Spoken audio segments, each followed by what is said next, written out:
Alors, bonjour. Aujourd'hui, on va voir comment produire la production orale pour le DALF C1. Alors, tout d'abord, comment l'épreuve est organisée? Il y a 1 heure de préparation, donc vous allez recevoir vos documents et vous avez 1 heure pour vous préparer. La passation se compose d'un exposé de 10 à 15 minutes et on vous notera 8 points sur cela. Et puis, cela sera suivi d'un entretien avec le jury qui va sur 5 points. Pour arriver à 25, comme chaque partie du DALF C1 est évaluée en 25 points, il faut ajouter l'évaluation linguistique qui sera sur 12 points. Alors, pour bien réussir, qu'est-ce que vous devez faire? Pendant la préparation, vous devrez prendre connaissance des documents. Attention, vous devez repérer toutes les informations utiles auxquelles après vous allez ajouter vos réflexions personnelles. Il ne faut pas trop exagérer parce que quand même vos idées personnelles seront ensuite approfondies dans l'entretien avec le jury. Et vous devrez ensuite organiser vos idées selon un plan, comme toujours un plan cohérent, logique et qui doit montrer votre capacité évidemment de réfléchir sur un tel thème qu'on va vous donner. Donc, dans la préparation, connaître bien, lire et comprendre bien les documents et puis organiser les idées selon un plan. Alors maintenant, quelles sont les étapes que vous devez suivre pendant le moment de la préparation? Donc, 1. Prendre connaissance du thème, ça signifie lire le titre de l'exposé que vous devez produire et essayer de bien le comprendre. Donc, il faut prendre vraiment le point, hein. Donc, et puis, vous devez justement le développer. Après, donc, après avoir bien compris les titres, vous devez lire les documents, les annoter. Donc, vous mettez vos remarques et vous allez souligner les idées, les mots-clés, hein, ce qui vous intéresse le plus.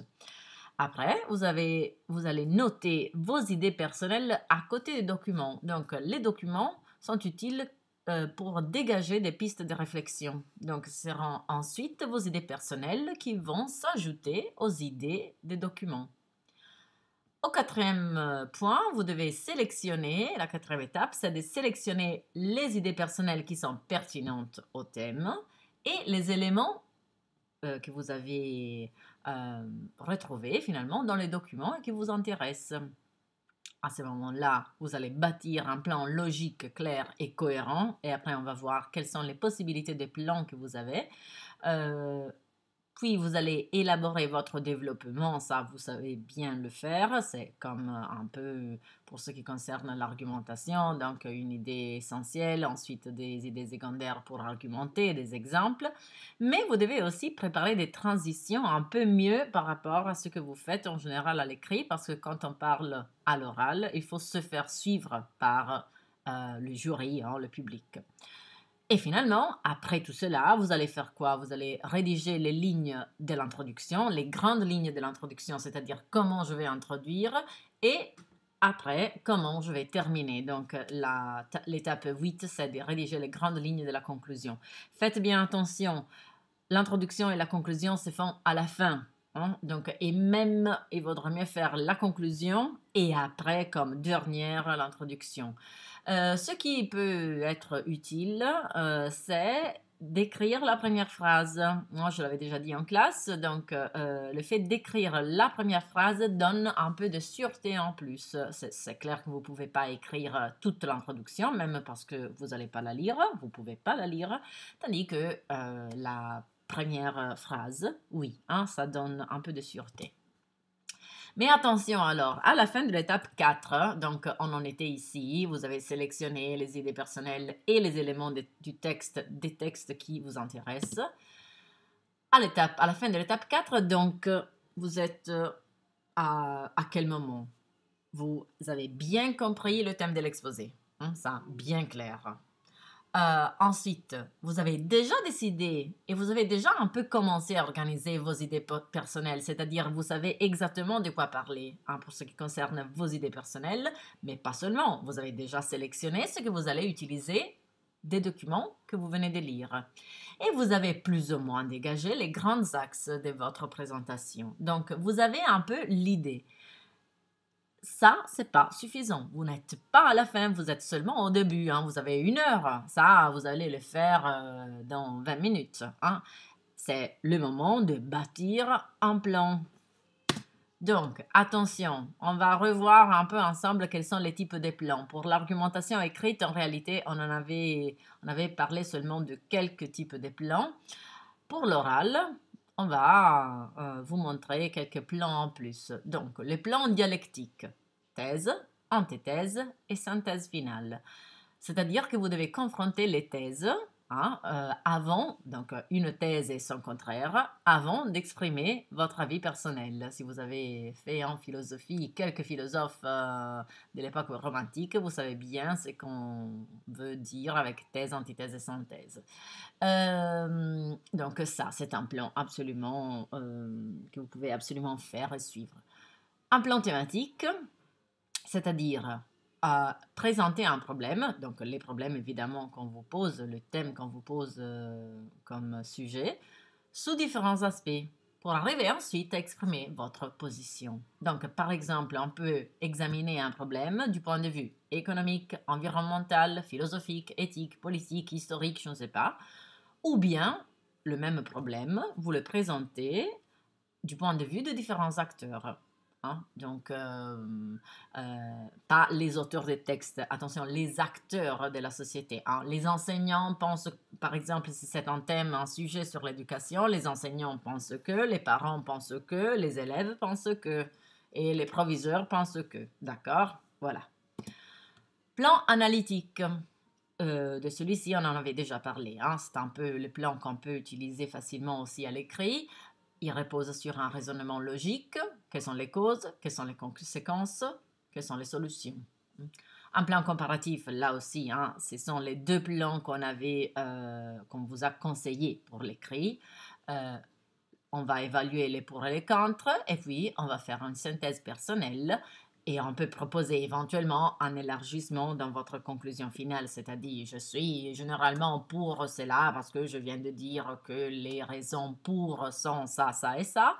Et après, mais quand même, je suis partiellement contraire à cela. Donc, vous ne devez pas être seulement pour ou seulement contre. Vous allez évaluer les pour et les contre et puis vous faites une synthèse personnelle qui peut prendre en partie les points de vue contraires.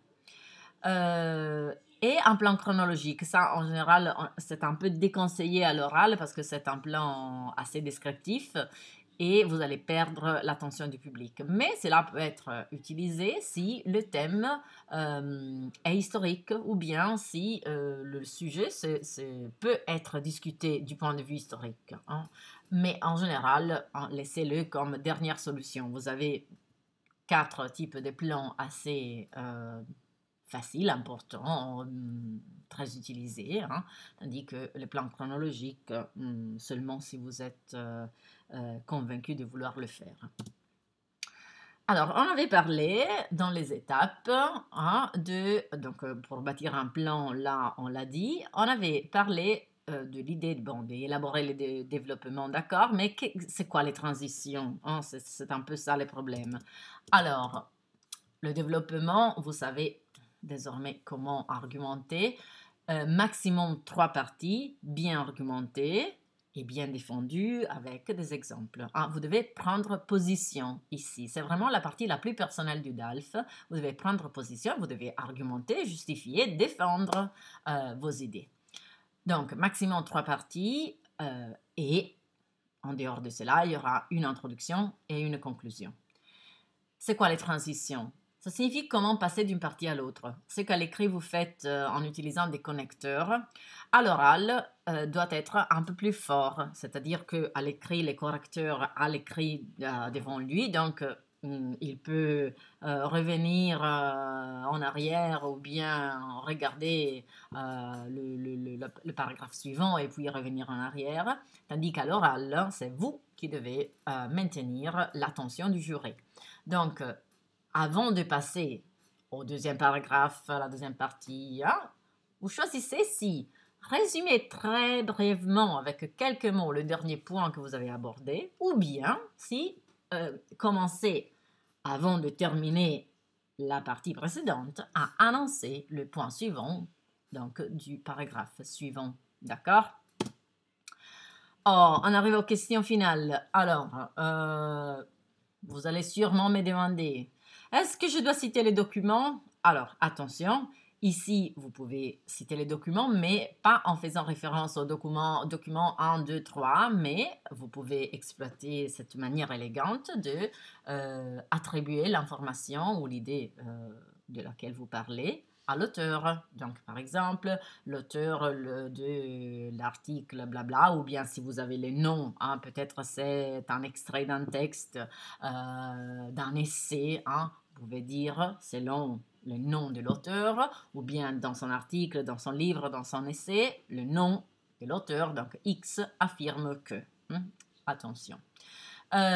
Puis, est-ce que je peux citer des exemples de ma vie, de mon pays? Oui, évidemment oui, mais à condition que ce soit des exemples pertinents et pas banals. Hein. Donc, n'allez pas raconter votre vie, votre enfance, si cela n'est pas pertinent. Si c'est pertinent, oui, sinon, c'est pas le moment des confessions, hein, c'est le moment d'argumenter. Donc, des exemples personnels, oui, mais pertinents et soutenus, hein, d'accord? Ici, c'est le moment, justement, comme je vous disais, d'assumer un point de vue personnel.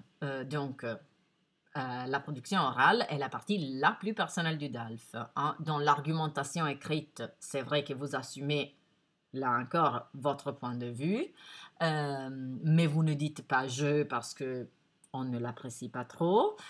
Et dans la synthèse, on a dit au contraire que c'est tout à fait objectif. Hein. Donc, absolument pas de je. J'espère que vous avez compris là. Puis-je faire des digressions? Non. En général, non. Essayez de rédiger un plan et de rester sur le plan. Donc, ne partez pas pour raconter des choses qui n'ont rien à voir avec le sujet de l'exposé. Combien de parties? On vient de le dire. En général, l'introduction, 2 ou bien 3 parties maximum et ensuite la conclusion. Donc, souvenez-vous toujours, c'est un peu ce qu'on a dit pour l'argumentation écrite aussi. Hein. Souvenez-vous que il faut bien argumenter et pas parler d'un tas de choses, d'une liste de choses qui finalement se perdent un peu. Donc, essayez de raccourcir un peu, mais argumenter, bien argumenter. Dois-je rédiger dans mes notes? Évidemment non, hein. Il faut noter seulement l'essentiel, il faut bien étudier les transitions, il faut bien étudier l'argumentation, mais vous écrivez seulement des notes, hein. Ce n'est pas une argumentation écrite, c'est une production orale. Donc, vous vous faites un plan, exactement un plan, ce qu'on appelle en italien una mappa concettuale, et vous avez les points à suivre. Vous pouvez justement regarder votre chemin, bien sûr, mais vous ne pouvez pas tout lire. Hein, comme si vous êtes à une conférence, un colloque international pour parler de Victor Hugo, justement, alors vous ne pouvez pas tout lire, tout regarder. Hein, pensez au public et ils vont perdre immédiatement l'attention. Donc là, on arrive au dernier point. Comme je suis timide, puis-je éviter de regarder les jurys hein, dans les yeux? Non, absolument non. Il faut regarder les jurys, il faut regarder les correcteurs, les profs qui seront là. Il faut chercher, il faut essayer d'établir une communication empathique avec eux et sourire, toujours sourire. Donc évidemment, au début, vous serez un peu timide, mais bon, hein, vous vous relaxez, vous respirez, et puis vous partez, vous commencez. Donc voilà pourquoi la première phrase ou les 2 premières phrases sont très utiles pour commencer. Donc avant de passer l'examen, dans l'heure de préparation, à la fin de l'heure de préparation, concentrez-vous bien sur le début. Parce qu'après, le reste quand même ira. Hein? C'est le début qui doit être absolument sûr et certain. Après, vous allez prendre un peu plus de sûreté. D'accord? Alors, bon travail. J'espère que ce sera tout. Si vous avez des questions, vous allez les faire en classe.